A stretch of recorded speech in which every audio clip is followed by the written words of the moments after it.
Welcome to the X Corner. I'm here to add a little mutation to the Superherocrew again.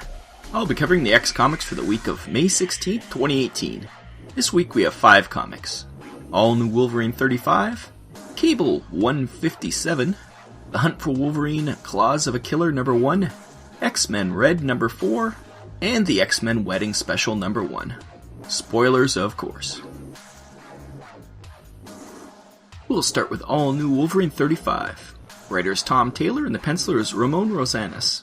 In the finale of The Old Woman Laura and the all-new Wolverine book, we have the heroes of the future trying to kill the last villain, Doom. Laura uses herself and Captain Marvel as bait, as Gabby, Doombot Wasp, and Hawkeye find the prison and free Belladonna, and also a bunch of other heroes everyone thought were dead.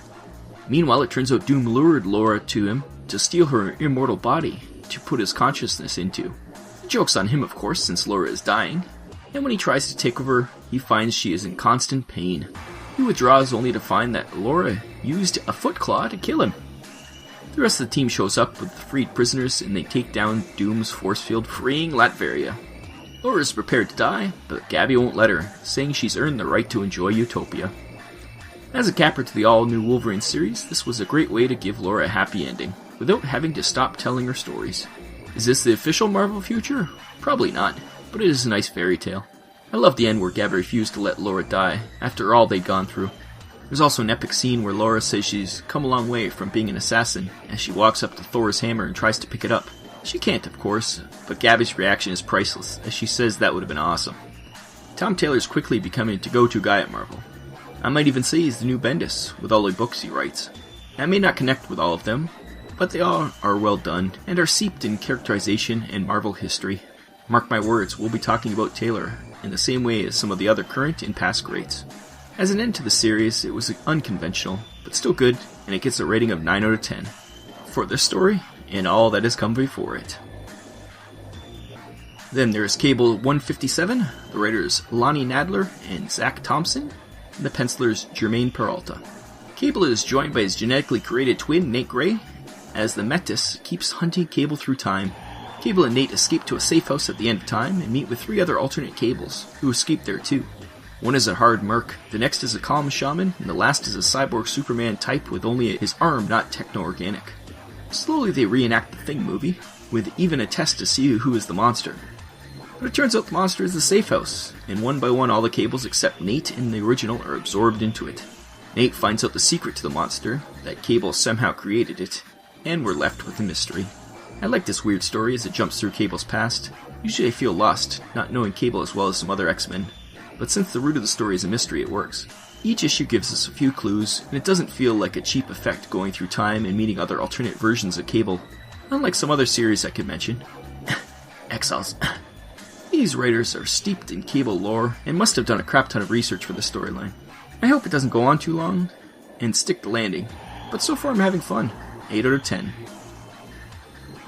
Then we have The Hunt for Wolverine Claws of a Killer number 1. The writer is Mariko Tamika, and the penciler is Butch Geis. We begin with what looks like Wolverine killing some workers at a power station, then detonating a green bomb. We cut to Lady Deathstrike, Sabretooth, and Daken in a bar.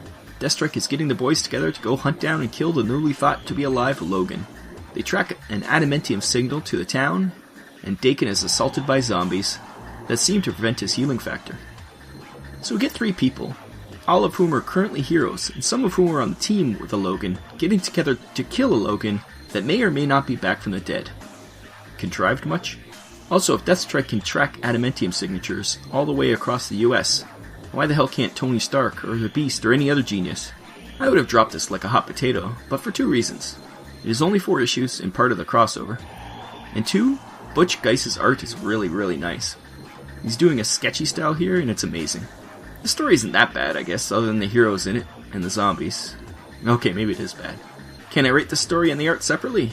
9 out of 10 for the art, 4 out of 10 for the story.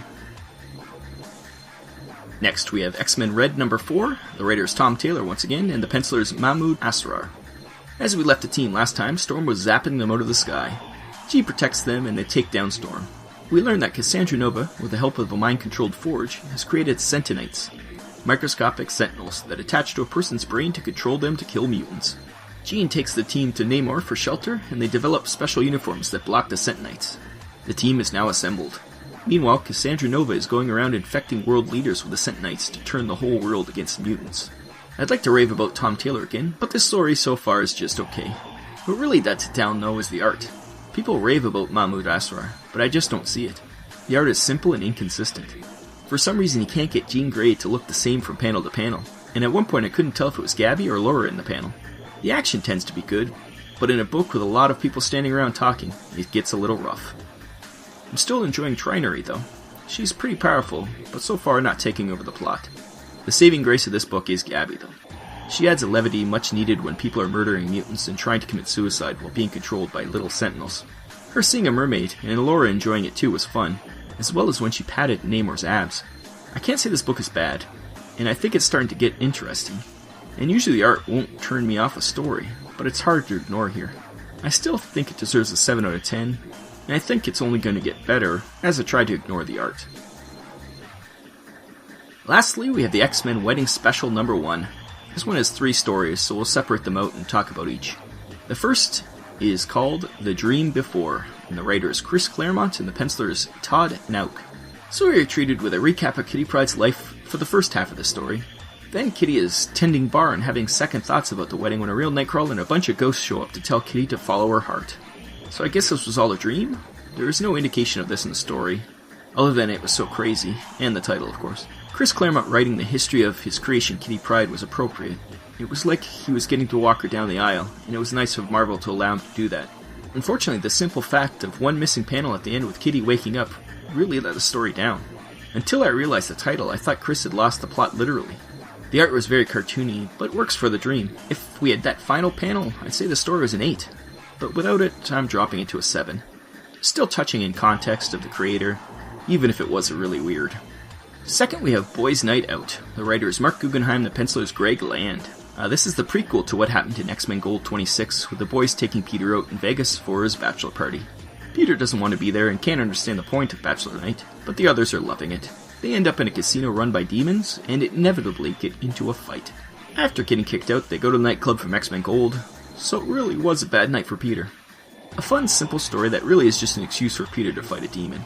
I did like to call back to Logan getting Peter in a brawl with Juggernaut to punish him for breaking Kitty's heart back in the day. Really not much more to say. Greg Land was restrained here, and no cheesecake or over photo referencing that he's usually known for. I'll give this one a 7 out of 10. Lastly, we got Something Old. Writer is Kelly Thompson, and the penciler is America Cresta. Kitty is brought out on a bachelorette party to a strip karaoke bar. She isn't into it, but Rogue talks her down. But then she's kidnapped by Callisto, who threatens not to break Peter's heart, or else. She gets back to the party to find every ex-woman there having fun, and it's all capped off with a bottle of champagne from Emma Frost. Kelly Thompson gives nice nods to both her miniseries Rogue and Gambit and the X-History here. Nice companion piece to the bachelor party in the earlier story, but done even better. We get some real interaction here, especially with Rogue giving Kitty a pep talk. Seeing all the X-Women in one place is great. Peter telling Kitty she can't go if Rogue planned it was funny too. Unfortunately, now I have Islands in the Stream stuck in my head. The rating for that one's 8 out of 10. Overall, this book was fun. Generally, it could be skipped, but with all the royal wedding hoopla, it's good to see the X-Men getting some action. I like the stories of Kitty better, maybe because she's much more fleshed out character than Peter, or maybe because the writers connected with her more. Overall, it was fun, and you can't ask for much more. 8 out of 10. So that was another week in X. Not too bad. The Hunt for Wolverine is a bit of a cash grab, but the art was very good. Next week we'll get another one, so we'll see how we do there. Until then, happy wedding day!